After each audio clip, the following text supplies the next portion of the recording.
وطن عزیز کی 75 سالہ تاریخ میں ایک ایسا بدنام زمانہ اور گناؤنا بل پاس ہوا ہے جو ایک ایکٹ پاس ہو کے قانون کی شکل اختیار کر چکا ہے، جس میں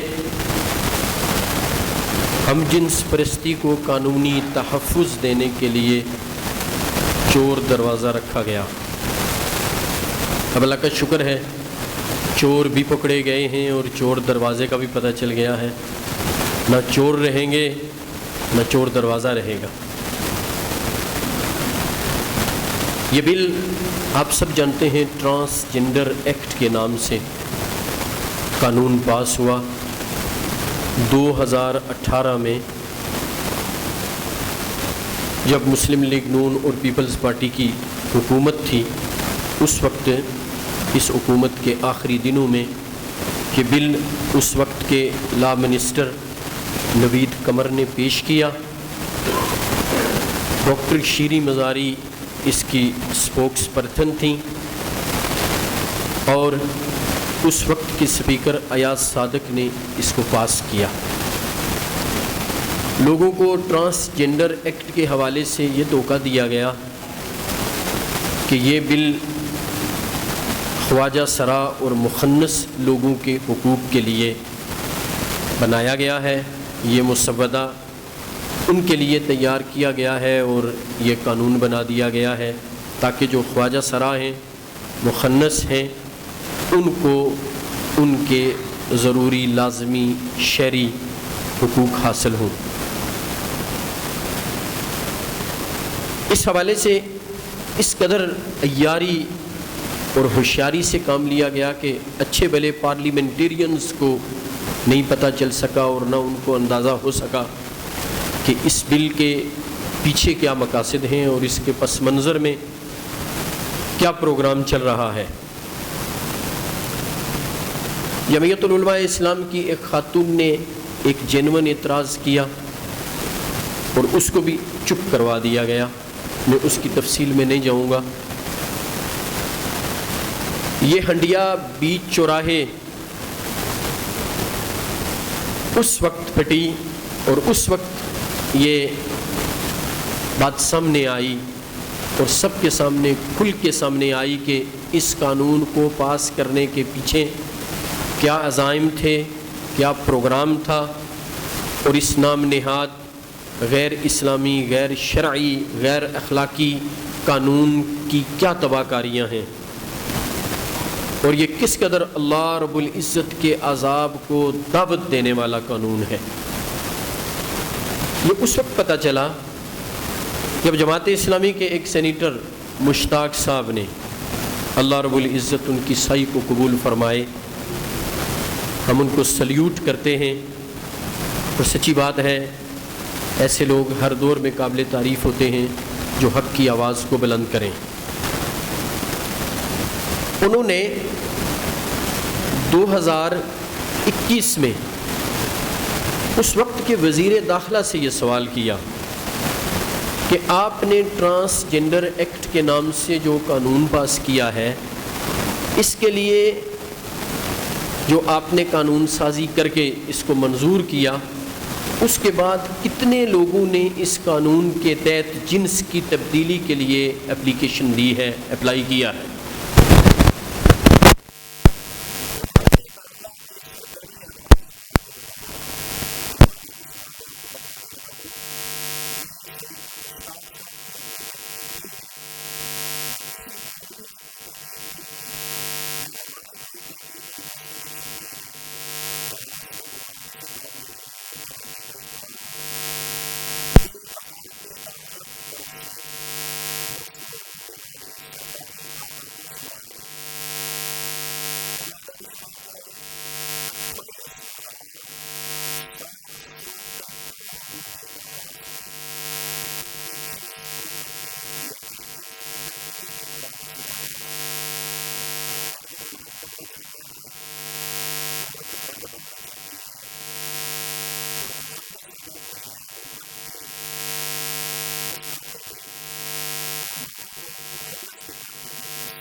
اور یہ بات جان کر آپ حیران رہ جائیں گے، ششدر رہ جائیں گے کہ 28,000 اپلیکنٹس میں سے 28 کے 28,000، بلکہ صرف 28,000 نہیں، 753 بھی نہیں، 28,714 لوگ ایسے ہیں کہ جنہوں نے ٹرانسجنڈر کی آڑ میں جعلی درخواستیں دی، یعنی وہ جعلی لوگ ہیں، وہ مکمل مرد یا مکمل عورت ہیں، وہ مخنث نہیں ہیں، خواجہ سرا نہیں ہیں، صنفی طور پر کسی کمزوری کا شکار نہیں ہے، کوئی فزیکل انفرمیٹی نہیں ہے، یعنی پیدائشی انیٹ فزیکل انفرمیٹی یہ نہیں ہے، پیدائشی صنفی کمزوری نہیں ہے، مکمل مرد ہیں یا مکمل عورت ہیں۔ ایسا مرد جو صاحب اولاد ہو سکتا ہے، اولاد پیدا کرنے کی اس میں صلاحیت، ایسی عورت کہ جو فرٹائل ہے، بانجھ نہیں ہے، ایسے مرد اور عورتیں 28,753 میں سے کتنے ہیں؟ 28,714۔ اب پیچھے کیا بچا؟ وہ جن کے لیے قانون پاس کیا تھا، کہا جاتا تھا، جھوٹ یہ بولا گیا کہ قانون پاس کیا ہے خواجہ سرا کے لیے، مخنث کے لیے، نام بھی ان کا غلط رکھا گیا۔ یہ ٹرانسجنڈر ایک متنازع لفظ ہے، اس کے مقابلے میں اس کے لیے لفظ استعمال ہوتا ہے انٹرسیکس یا ہرمیفروڈائٹ، یہ دو لفظ استعمال ہوتے ہیں جو درست الفاظ ہیں۔ چلے الفاظ کی کوئی لڑائی نہیں، ٹرانسجنڈر کا نام ہی رکھیں، لیکن کیا اس کی یہ واضح تشریح کی گئی کہ صرف ہیجڑے، خواجہ سرا اور مخنث ہی درخواست دے سکیں گے؟ اور پھر وہ قانونی طور پر کوئی اس کا پروف بھی پیش کریں گے، جیسے ڈاکٹر کی انویسٹیگیشن کے بعد کوئی میڈیکل بورڈ، کوئی ڈاکٹر ان کو لکھ کے دے گا کہ اچھا یہ مردوں میں شامل ہے، یہ عورتوں میں شامل ہے، یا یہ تیسری ایک قسم ہے، یہ اس خانے میں اپلائی کریں۔ اس کے لیے کسی سرٹیفکیٹ کی بھی تو ضرورت ہوگی نا میرے بھائیو۔ یہ وہ ملک ہے کہ جس میں پیشاب کرنے کے لیے جائیں تو ہمیں سرٹیفکیٹ دینا ہوتا ہے یا نہیں؟ اتنے لیگل کام ہوتے ہیں، آپ موجود ہوتے ہیں، وہ کہتے ہیں نہیں سرٹیفکیٹ لائیں۔ صرف تنگ کرنے کے لیے ایسے قانون ہیں ہمارے ملک میں۔ یہ اتنے سرٹیفکیٹ دنیا کے کسی ملک میں نہیں مانگے جاتے، وہاں کام بالکل سیدھا سیدھا ہے۔ آپ عدالت چلے جائیں، آپ شناختی کارڈ بنوائیں، آپ کوئی کام کریں، یہاں سائن کریں، یہ لکھیں، یہ کریں، وہ کریں، اس کو ڈیولی اٹیسٹ کروائیں، فلاں سے اٹیسٹ کروائیں، یہ کریں، یہ پیپر جمع کرائیں، وہ کرائیں، وہ کرائیں۔ اتنی پابندیاں ہوتی ہیں۔ اور مرد عورت بننا چاہے اور عورت مرد بننی چاہے تو اس کے لیے اس کالے قانون میں ایک اصطلاح یہ رکھی گئی جو بڑی خوفناک ہے، سیلف پرسیوڈ جینڈر آئیڈینٹی۔ یہ اصطلاح وضع کی گئی ہے، سیلف پرسیوڈ جینڈر آئیڈینٹی۔ اس کے معنی کیا ہے اردو میں؟ آسان کر کے سلیس تشریح بتلاتا ہوں۔ آپ خود اپنے احساسات سے اور اپنی سوچ سمجھ سے فیصلہ کریں کہ آپ مرد ہیں یا عورت۔ یہ سرٹیفکیٹ ہے آپ کے مرد اور عورت ہونے کا۔ کوئی کلینیکل انویسٹیگیشن ضروری نہیں ہے کہ آپ اپنے ٹیسٹ کروائیں، کوئی میڈیکل بورڈ تشکیل نہیں دیا گیا۔ ان کی ذات، پیار، ان کا سب کچھ اپنی دنیا کے لیے بیچنے کے لیے تیار ہے۔ میرے بھائیوں، میں عرض کر رہا تھا قصور صرف ان کا نہیں ہے جنہوں نے قانون کا مسودہ تیار کیا، عیاری اور چالاکی سے قانون کے اس مسودے کو پاس کر کے ملک کا قانون بنا دیا۔ صرف قصور ان کا نہیں ہے، قصور 25 کروڑ عوام کا بھی ہے۔ دوبارہ کہتا ہوں، قصور صرف ان کا نہیں ہے، قصور میرا اور آپ کا بھی ہے۔ میرا اور آپ کا قصور یہ ہے کہ ہم نے ایسے غلط لوگوں کو جاننے کے باوجود بار بار اپنے ووٹ سے منتخب کیا ہے۔ دل پر ہاتھ رکھ کے یہ بتلائیں، کیا ہم ان جماعتوں کے الیکشن لڑنے والے ایم این ایز کے کردار کو نہیں جانتے؟ کیا ہم جس ایم این اے کو، ایم پی اے کو ووٹ دیتے ہیں اس کے کردار کو نہیں جانتے؟ وہ کتنا نمازی ہے، کتنا بہترین مسلمان ہے، کتنا اسلام سے پیار کرنے والا ہے، کتنا ملک سے اور ملک کے لوگوں سے مخلص ہے. میں یہ نہیں کہتا کہ وہ آپ کی طرح نیک ہو, یہ نہیں کہتا, لیکن کیا بنیادی ضروری جو ایک مسلمان کی باتیں ہوتی ہیں اس میں موجود ہیں؟ یہ آپ بار بار اس کو کیوں ووٹ دے رہے ہیں؟ یہ میرا سوال ہے. کیا اللہ کا حکم ہے؟ کیا محمد رسول اللہ صلی اللہ علیہ وسلم کا یہ حکم ہے آپ کو کہ اسی کو ووٹ دینا ہے ورنہ کافر ہو جاؤ گے؟ یہ کس کے ووٹ سے منتخب ہو کے آئے ہیں؟ آپ کے ووٹ سے. آپ نے کس کچرے کو بھیجا ہے آگے اسمبلی میں؟ یہ آپ ذمہ دار ہیں, وہ بھی ذمہ دار ہیں, آپ بھی ذمہ دار ہیں. اور میں اس پر آپ کو حدیث سناتا ہوں جو میں نے آیت آپ کے سامنے پڑھی. اللہ اکبر. سورہ مائدہ میں اللہ فرماتے ہیں لوئن الذین کفروا من بنی اسرائیل علی لسان داؤد و عیسی ابن مریم. اللہ نے داؤد علیہ السلام کی زبانی زبور میں اور عیسیٰ علیہ السلام کی زبانی انجیل میں بنی اسرائیل کے کافروں پر لعنت کی. کیوں؟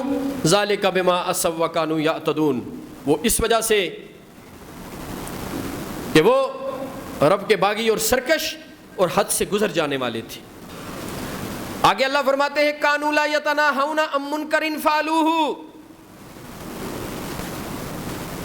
وہ بنی اسرائیل ان کا طرز عمل یہ تھا کہ ایک گروہ برائی کرتا تو دوسرا گروہ اس کو برائی اور گناہ کرنے سے نہ روکتا,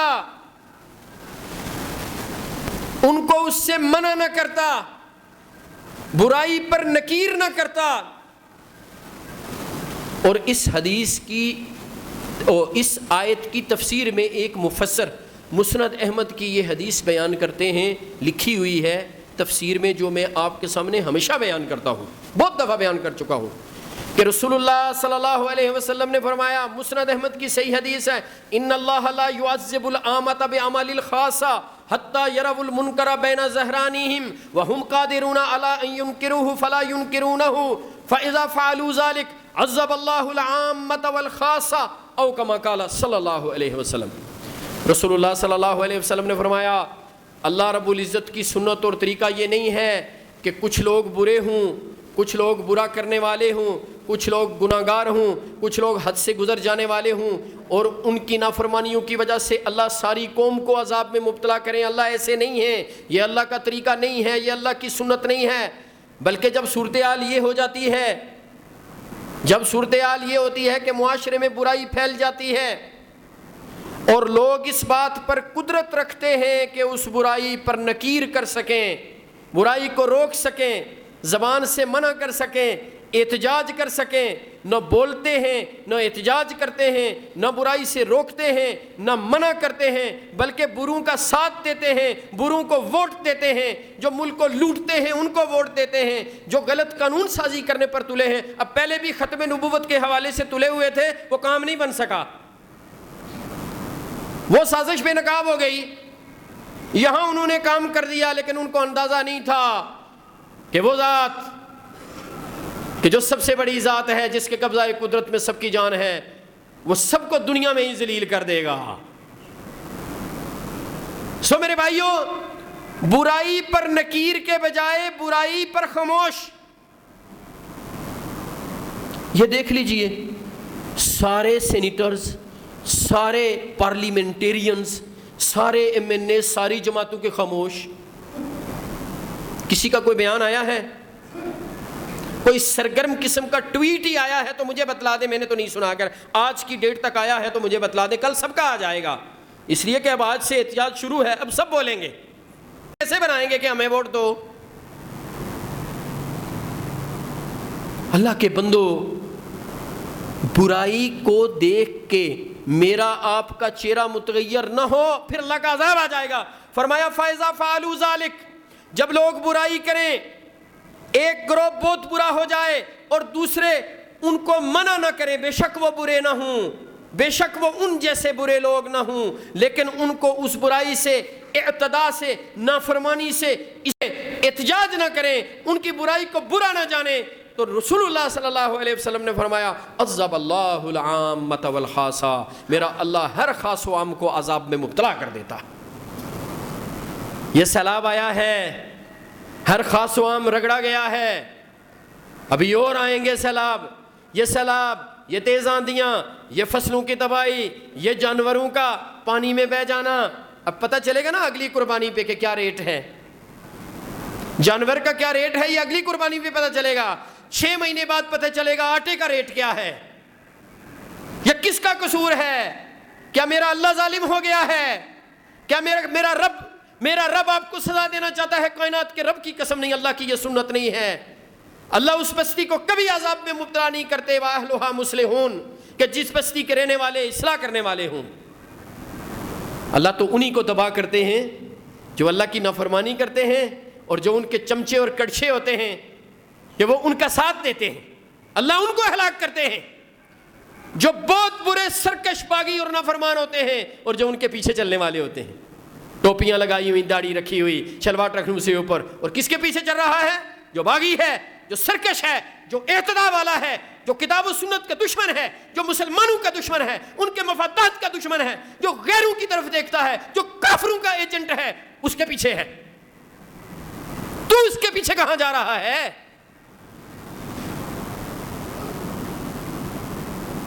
سو میرے بھائیوں یاد رکھیے، کیا اس ملک میں اب ایسے ہوگا؟ ہم جنس پرستی تو پہلے ویسے ہی بہت زیادہ ہے. لوط علیہ السلام کی قوم کا عمل بہت زیادہ ہے اور یہ کثرت سے بڑھ رہا ہے. مجھے ایک بھائی بتلا رہے تھے کہ یہ انفارمیشن آئی ہے غالباً سوشل میڈیا میں کہ پوری دنیا میں جو گندی فلمیں دیکھی جاتی ہیں وہ سب سے زیادہ 60% پاکستان میں دیکھی جاتی ہیں. تو وہ گندی فلمیں دیکھنے والے نوجوان ہماری یونیورسٹیز، ہمارے کالجز، ہمارے ادارے، یہاں پہ بورڈنگ ہے، بڑے خطرناک صورتحال ہوگی. اللہ معاف فرمائے.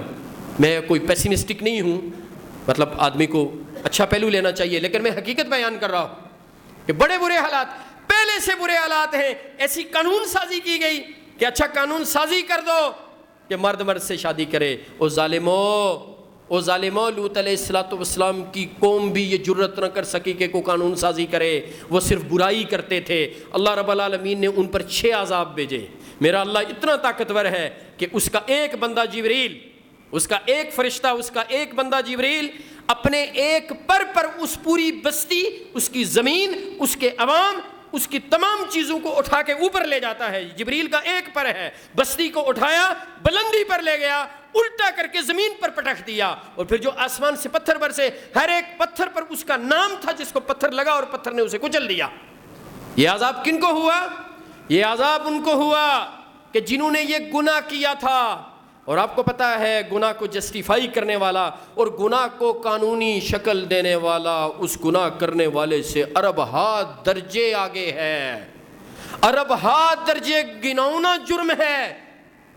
اللہ کی نظر میں بڑی ناراضی ہے کہ جو قانون، جو گناہ کو نیکی بنا، گناہ کو جائز بنا کے پیش کرے. میں آپ کو مثال دیتا ہوں. ایک آدمی نماز نہیں پڑھتا اور ایک آدمی کہتا ہے نماز ہے ہی نہیں. کتنا بڑا فرق ہے. جو کہتا ہے نماز ہے ہی نہیں، میں نماز کو نہیں مانتا، وہ پکا کافر ہے. اور جو نماز نہیں پڑھتا بیچارہ سستی سے پڑھتا ہے. کفر تو وہ بھی کر رہا ہے لیکن یہ کفر دونے کفر ہے. یہ سب سے بڑا گناہ ہے. شرک کے بعد میری نظر میں بڑا گناہ نماز کو چھوڑ دینا ہے. ایک بات کر رہا ہوں، یہ فرق دیکھیے. ایک نماز نہیں پڑھ رہا، ایک کہہ رہا ہے نماز ہے ہی نہیں. ایک شراب پی رہا ہے، ایک کہہ رہا ہے شراب جائز ہے، یہ کوئی حرام نہیں ہے. ایک کہہ رہا ہے شراب ناجائز ہے لیکن مجھے عادت پڑ گئی ہے، پی رہا ہوں، غلطی کر رہا ہوں، یہ تو گناہ ہے. اور جو یہ کہہ رہا ہے کہ ایم اے مولوی مار رہے ہیں جی شراب تو نہیں حرام، ٹھیک ہے شراب ہم نہیں مانتے، شراب حلال ہے. اللہ اکبر، اللہ اکبر. اللہ کی نظر میں یہ بڑا باغی سرکش اور حد سے گزر جانے والا ہے. سو میرے بھائیوں، ہماری غلطی کیا ہے؟ ہماری غلطی یہ ہے کہ ہم برائی پر آواز نہیں اٹھاتے. اور دوسری غلطی کیا ہے کہ برے ترین لوگوں کو اپنے ووٹ سے منتخب کرتے ہیں اور پھر اللہ ہمیں اس پر سزا کیا دیتے ہیں؟ جو سزا چل رہی ہے. ہر آنے والا ہمارے لیے قہر بن کے آتا ہے. ہم پر اب کی صورتحال ہے قیامت صغریٰ کا منظر ہے. ہمارے ملک کا معاشی طور پر قیامت صغریٰ کا منظر ہے. یہ معیشت کو کس نے تباہ کیا ہے؟ یہ ملک کو جو سونے کی چڑیا تھی اس کو یہاں تک کس نے پہنچایا ہے؟ یہ کون ذمہ دار ہے؟ یہ وہی ذمہ دار ہیں جو صاحب اختیار ہیں۔ اس لیے میرے بھائیوں دونوں باتوں سے توبہ کریں۔ ایک، برائی کے لیے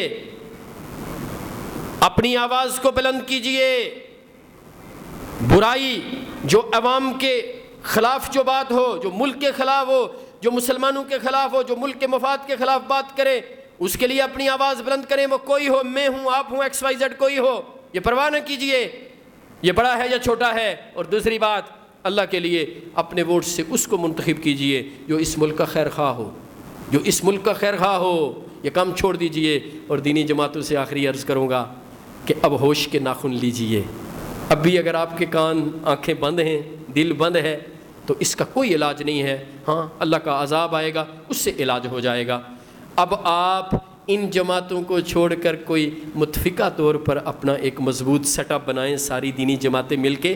پاکستان میں دینی جماعتیں اتنی بڑی قوت ہیں کہ اگر یہ اخلاص سے مل جائیں، مخلص ہو جائیں، مل جائیں، اللہ جانتا ہے کوئی پر نہیں مار سکتا۔ کوئی فوج، کوئی سیاسی جماعت اتنی بڑی قوت نہیں ہے جتنا دینی جماعتیں قوت، افرادی قوت ان کے پاس۔ بھائی ان میں سے ایک جماعت کو کہو جاؤ مینار پاکستان میں جلسہ کرو، کل جلسہ کرو، یقین جانے راتوں رات مینار پاکستان کو بھر دیں گے۔ سیاسی جماعت تو تصور بھی نہیں کر سکتی۔ سیاسی جماعتوں میں تو ایک تحریک انصاف بڑے جلسے کرتی ہے، اور مذہبی جماعت کسی کو آپ کہیں، اسٹریٹ پاور ان کے پاس، افراد ان کے پاس، قوت ان کے پاس۔ بھائی کیا بات ہے، آپ یہ ان کے پیچھے کیوں چل رہے ہیں جو آپ کو جہنم کے راستے پر چلا رہے ہیں، جو خود جہنم کے راستے پر چل رہے ہیں، آپ ان کے پیچھے ہیں؟ کسی نے شملہ باندھا ہوا، کسی نے ترلا باندھا ہوا، کسی نے ویسٹ کوٹ لگائی ہوئی، ایک ایک کے پیچھے کھڑا ہے، دوسرا دوسرے کے پیچھے کھڑا ہے۔ انہوں نے آپ کو کیا دیا ہے؟ انہوں نے اس ملک کو کیا دیا ہے؟ آپ کو بھی بدنامی ملی ہے۔ اللہ کی قسم دنیا میں بھی کوئی آپ سے خوش نہیں ہے، کسی سیاسی مذہبی رہنما سے لوگ خوش نہیں ہیں۔ وہ لوگ احتراماً بات نہیں کرتے، یہ ہمارے لوگوں کی عادت ہے، یا ووٹ دینے کے وقت بیچارے ووٹ دے ہی دیتے ہیں، لیکن اللہ جانتا ہے دلوں سے عزت نہیں کرتے، اس لیے کہ جو آپ کے آگے چل رہے ہیں ان کا کردار نہیں ہے، پیچھے چلنے والے کا کردار کیا ہوگا۔ دیکھیں نا، جو آگے ہوتا ہے پیچھے والا تو اس کا پابند ہوتا ہے۔ جو وزیر اعظم ہے، میں اس کا حلیف ہوں، تو میں تو وزیر اعظم کی انسٹرکشنز کا پابند ہوں نا۔ میں نے جماعت اگر اس کے ہاتھ میں دے دی ہے کہ پیچھے اس وزیر اعظم کے اللہ اکبر، تو اب پھر میری بات تو نہیں چلے گی نا، اس پارٹی کے وزیر اعظم کے میں پیچھے ہوں نا، اس کی پالیسیوں کے پیچھے ہوں۔ اللہ کے لیے ان کو چھوڑ دیجئے۔ یہ ملک اسلام کے نام پر حاصل ہوا تھا، ہمارے آبا و اجداد نے قربانیاں دی تھیں، ایک ایسا خطہ، ایک ایسی جگہ، ایک ایسی تجربہ کا اللہ نے ہمیں دے دی ہے۔ اب مخلص ہو جاؤ، اب آگے بڑھو، کوئی ایک دو بڑے علماء اکرام معزز آگے بڑھے اور سب کو جمع کریں اور ایک متفقہ لائے عمل تیار کریں، آپ الیکشن لڑیں، آپ دکھائیں اللہ کے فضل و کرم سے، کامیابی آپ کو اللہ دیں گے، کامیابی اللہ دیں گے۔ یاد رکھو، اگر دنیا میں اقتدار نہ بھی ملا تو کل اللہ کے ہاں سرخرو ہو کے جنت ضرور مل جائے گی، دنیا میں بھی آپ کی عزت ہوگی، آپ کی تعریف ہوگی۔ لیکن یاد رکھو، اگر ان کے پیچھے چلے جو ایسے قوانین بنانے والے اور ایسے قوانین چوری چھپے نافذ کرنے والے ہیں، ان کے پیچھے چلو گے تو پھر اللہ جیسے ان کو رسوا کرتا ہے اور جیسے سبھی رسوا ہو رہے ہیں، آپ کے مقدر میں بھی رسوائی ہوگی۔ میرے بھائیوں، ہم متفقہ طور پر یہ احتجاج کرتے ہیں، اس قانون کو ہم یہ نہیں کہتے اس قانون میں امینڈمنٹ کی جائے، ہم یہ کہتے ہیں اس کو مسترد کیجئے، اس کو مسترد کیجئے۔ جو مخنث لوگ ہیں، خواجہ سرا ہیں، ان کے لیے جو اسلام میں حقوق ہیں، بڑے واضح حقوق ہیں، ہم کہتے ہیں 100% ان کو وہ حقوق دیے جائیں، ان کے لیے بہترین قانون سازی کی جائے۔ پاکستان میں کوئی عالم، کوئی دینی جماعت کا رہنما اس حقیقت سے انکار نہیں کر رہا، سبھی کہتے ہیں ان کے لیے الگ سے قانون بناؤ، لیکن ایسی چالاکیاں اور عیاریاں نہ کرو، ایسے نہ بنو۔ اللہ نے تمہیں ذلیل کر دیا ہے، اور ایسے چالاکوں کو، ایسے منافقوں کو اللہ ہمیشہ ذلیل کرتے ہیں، اور ہم یہ دعا دیتے ہیں ان کو کہ جو اپنے آپ کو ٹھیک نہیں کرتے، توبہ نہیں کرتے اور غیروں کے ہاتھوں میں کھیلتے ہیں، یا اللہ تو ان کو نیست و نابود کر دے۔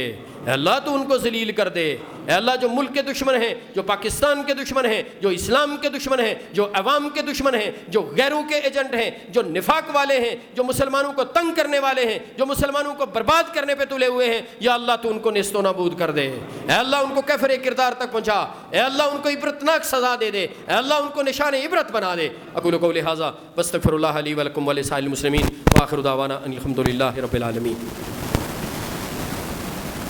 کسی مستند ڈاکٹر کی آپ کو اٹیسٹیشن یا سرٹیفیکیشن نہیں چاہیے کہ وہ آپ کو دیکھ کے اپنے کاغذ پہ لکھ کے یہ مور لگا کے دے کہ میں ٹیسٹیفائی کرتا ہوں کہ آپ مرد ہیں یا عورت ہیں۔ اس کی کوئی ضرورت نہیں، بس آپ اپنے عقل و شعور سے، اپنے احساسات سے، اپنے طبعی میلان سے، اپنے رجحان سے اگر یہ سمجھتے ہیں کہ آپ عورت ہیں مرد، لیکن اگر آپ سمجھتے ہیں عورت ہیں، جائیں نادرہ اس بات کا پابند ہے کہ وہ آپ کو عورت کا شناختی کارڈ جاری کرے، آپ کی شناختی دستاویزات میں آپ کو عورت ڈکلیئر کرے، کوئی آپ سے پوچھنے والا نہیں، کوئی قانونی طور پر آپ سے کوسچن آنسر نہیں ہے۔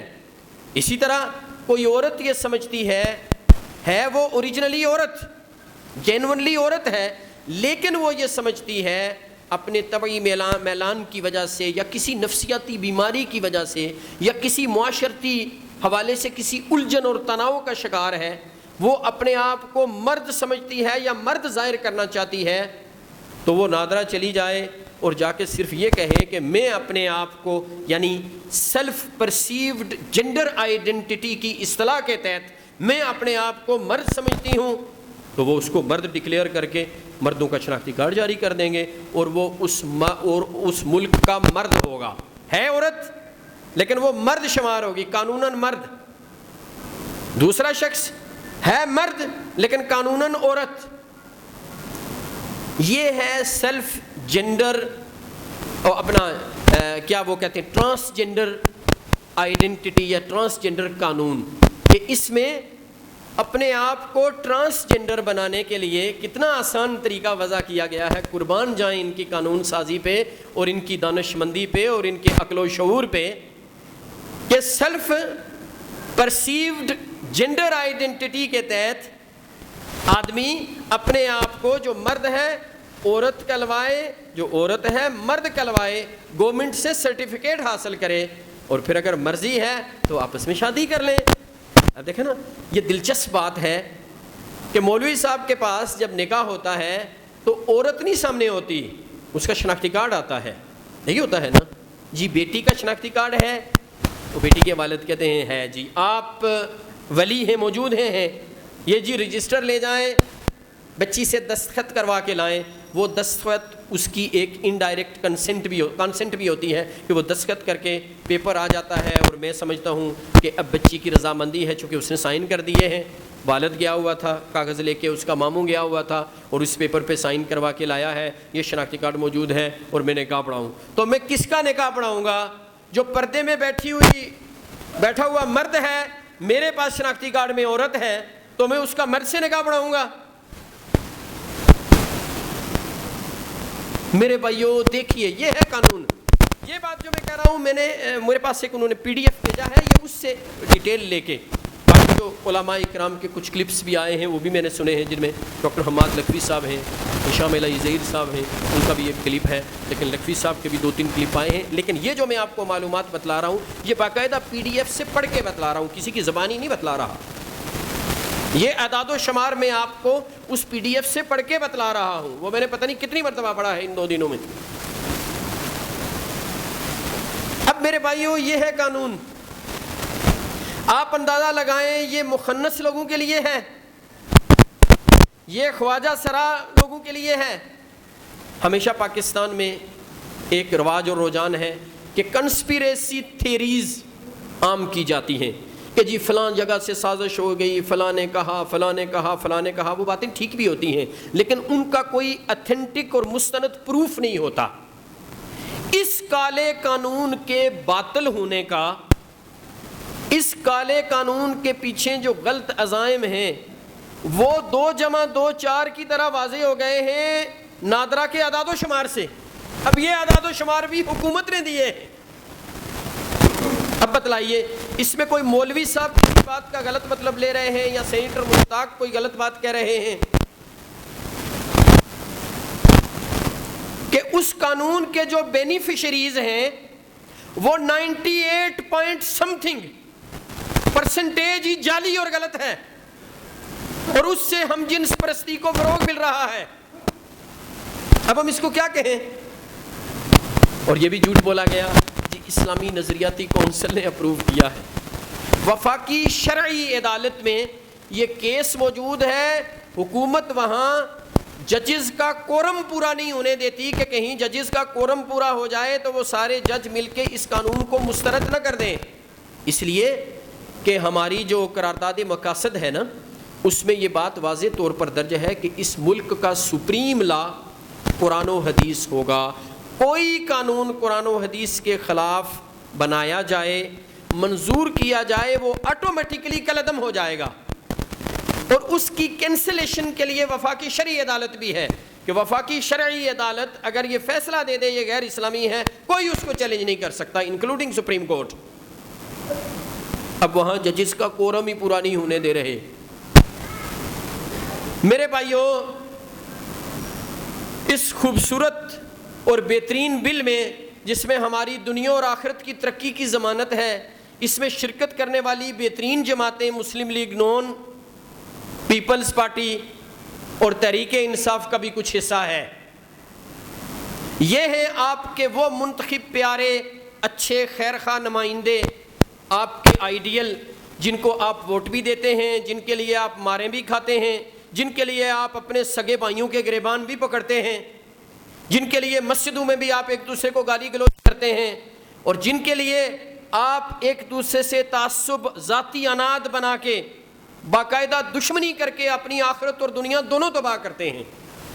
یہ ہیں آپ کے بہترین پڑھے لکھے نمائندے جنہوں نے آپ کو معاشی طور پر ایک مضبوط ملک بھی بنا دیا ہے، آپ کی معیشت کو بھی بہتر کر دیا ہے، آپ کو کوئی تکلیف نہیں ہے، خوشحالی کی زندگی گزار رہے ہیں، امن کی زندگی گزار رہے ہیں. اب ان کے پاس کرنے کا کوئی کام نہیں ہے تو ایسے ہی یہ وقت گزارنے کے لیے، اپنے آپ کو خوش کرنے کے لیے اور آپ کو خوشیاں دینے کے لیے ایسے بل نکال کے پاس کر رہے ہیں. میرے بھائیوں، یہ وہ نقشہ ہے جس کو دیکھیے. میں اب آپ کی طرف آتا ہوں، میرے پاس بہت سی باتیں ہیں، اگر یہ خطبہ 4 بجے تک جائے نا تب میں آپ کو مکمل باتیں سنا سکوں جو اس وقت میں لے کے آیا ہوں. میں مختصر کرتا ہوں بات. میرے بھائیوں، اس میں صرف ان لوگوں کا قصور نہیں ہے، میں ان جماعتوں کے سب لوگوں کو نہیں کہہ رہا کہ قصوروار ہیں، سب کو نہیں کہہ رہا. شاید کچھ لوگوں کو دھوکہ دے دیا گیا ہوگا، کچھ لوگوں کو جیسے مذہبی لوگوں کو بھی دھوکہ دے دیا گیا، لیکن معذرت سے ہمارے جو پارلیمنٹیرینز ہیں جن کو اس وقت پتہ نہیں چل سکا بعد میں انہوں نے اس پر کیا رد عمل دیا، ان کا رد عمل صفر ہے. ہمارے مذہبی رہنما انہوں نے اس پر کیا رد عمل دیا. یہ قانون تو 2018 میں پاس ہو گیا، سینیٹر مشتاق کب سے بیچارے تڑپ رہے ہیں. اب ان لوگوں نے اس کے بعد بھی ساتھ کتنا دیا، کہاں دیا، کیا ہمیں کوئی بات نظر آئی؟ یہ بڑا افسوسناک پہلو ہے. لیکن میں اس پر بھی بات نہیں کرتا، میں کہتا ہوں دیر آمد درست آمد. بھائی جو وقت گزر گیا اس کو ہم نہیں دیکھتے، اب تو اس کے خلاف کوئی آواز اٹھاؤ، اب تو اس کے خلاف کوئی آواز اٹھاؤ. یہ ہمارے ایمان کا ٹیسٹ ہے، یہ ہمارے ایمان کا امتحان ہے. وہ ملک جو قربانیاں دے کے دین اسلام کی تنفیذ کے لیے حاصل کیا گیا. میرے بھائیوں، یہ نماز ہم انڈیا میں بھی پڑھتے تھے، ابھی انڈیا میں مسلمان نماز نہیں پڑھتے. کیا امریکہ میں لوگ جماعت سے نماز نہیں پڑھتے؟ کیا برطانیہ میں لوگوں پر روزہ رکھنے پر پابندی ہے؟ کوئی پابندی نہیں. نماز پڑھتے ہیں، روزہ رکھتے ہیں، صدقہ خیرات کرتے ہیں، تبلیغ کرتے ہیں. وہاں کے کتنے لوگ ہم سے اچھے مسلمان ہیں. تو پھر ہم نے یہ ملک کیوں حاصل کیا؟ کیوں قربانیاں دیں؟ کیوں انڈیا کی دشمنی مول لی؟ کیوں ہم نے کہا گاس کھائیں گے، ایٹم بم بنائیں گے، اور واقعی ہم اب تک گاس کھا رہے ہیں، ایٹم بم بن گیا ہے لیکن وہ ہم پر ہی گر رہا ہے، وہ روزانہ ہم پر ہی گر رہا ہے. ہم نے یہ ملک کیوں بنایا؟ اس لیے کہ اس ملک میں ہم اسلام کے مطابق زندگی گزار سکیں، اسلام کا عادلانہ نظام، اس کے قوانین نافذ کر سکیں۔ یہ جو لیجسلیٹو اسمبلی ہے، یہاں پہ لیجسلیشن ہونی نہیں، لیجسلیشن کو امپلیمنٹ کرنا ہے، یہ اس لیے بنائی جاتی ہے۔ لیجسلیشن تو ہو چکی ہے، قانون سازی تو ہو چکی ہے، اللہ نے قانون بنا لیا، محمد رسول اللہ صلی اللہ علیہ وسلم نے اس قانون کی توضیحات اور تشریحات کر دیں۔ یہ جو ایاز صادق اور فلاں فلاں سپیکر اور وزیر اعظم اور عمران خان اور فلاں خان اور فلاں خان، ان کا کام اس قانون کو نافذ کرنا ہے۔ اچھا وہ قانون تو وہی ہے، اس کو نافذ کیا کرنا ہے؟